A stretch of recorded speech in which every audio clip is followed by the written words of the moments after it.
My mental health has been in shambles lately. It's gotten worse actually in the past year or so. I've low key turned into an alcoholic.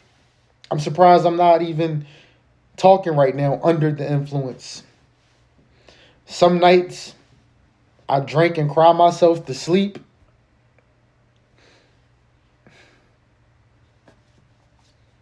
Some nights, or days rather, I wake up and the first thing I do on an off day is grab me an alcoholic beverage. My mom is sick, as you all know. And yes, she's still alive. She's breathing. But it's not the same.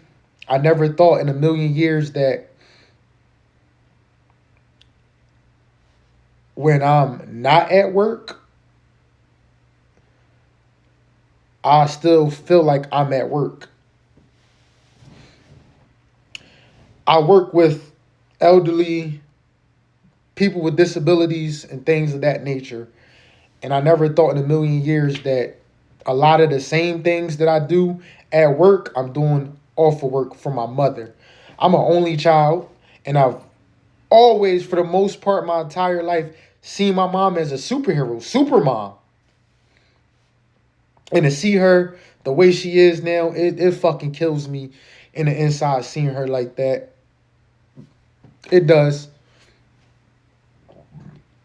My mom did have cancer in about, 2009, 2010. And I remember she told me she kept it from me because she wanted me to finish the school year with no stress. And that summer, I want to say that it was the summer of 2000,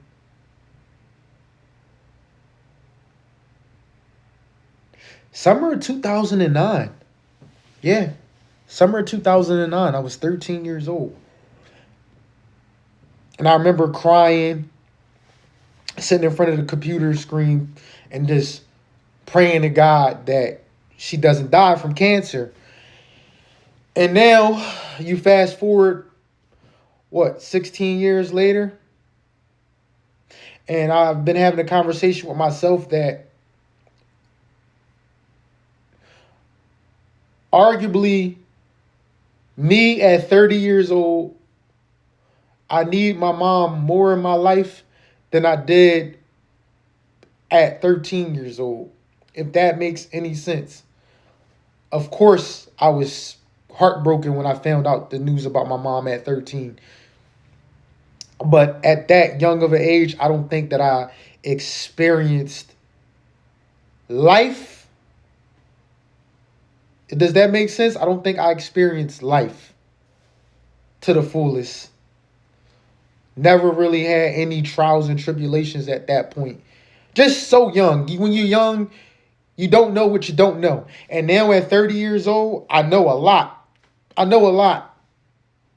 And I understand how this thing, life works. And the real wealth is health. It doesn't matter how much money you have. The material things don't mean anything. Health is the real wealth. Mental health, physical health, that's how this whole thing starts. If you don't have that, you don't have anything, bro. Life is so precious. It's not to be taken for granted. It's not. And the hardest part for me now is that I'm realizing life doesn't stop. It doesn't stop. No matter what I'm going through, no matter what you're going through, life doesn't stop. Bills still got to be due. You still got to get up and go to work. You think if I'm late on my rent, I could tell them, hey, my mental health has been off. My mom is sick. I'm depressed. Can you give me another 2 weeks? They're going to look at you like you crazy.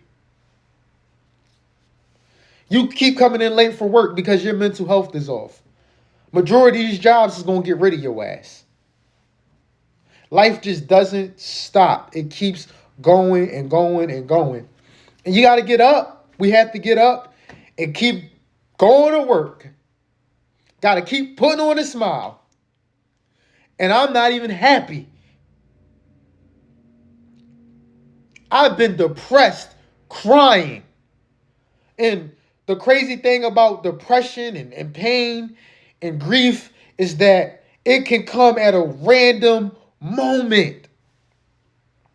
Just a few nights ago, I was at this lady's house. She played a song. And I got sad and just said, "Can I have a hug?" That's all I wanted was a hug. We were out at dinner and I saw this little boy walking in with his mom, holding hands. And he said, "Mom, I love you." And I just had to get up from the table, excuse myself, go use the restroom so I could get out a good cry. At work today, I was crying.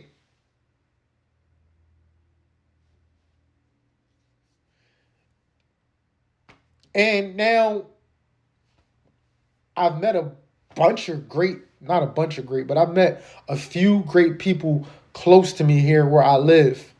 But I only moved here because of my mom. And now my mom is living in another state. So I feel all alone here, living in this place, paying all this expensive rent. And I have nobody to talk to about anything of really what I'm feeling and what I'm going through every single day. But I still got to get up and be productive. I still get on here and make skits. And some of y'all laugh, some of y'all don't laugh. But I make skits. I get on here and I talk about my opinions.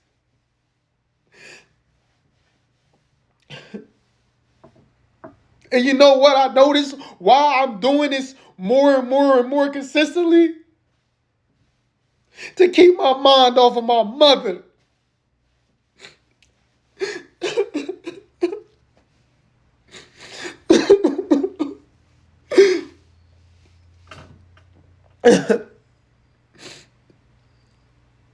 Yeah.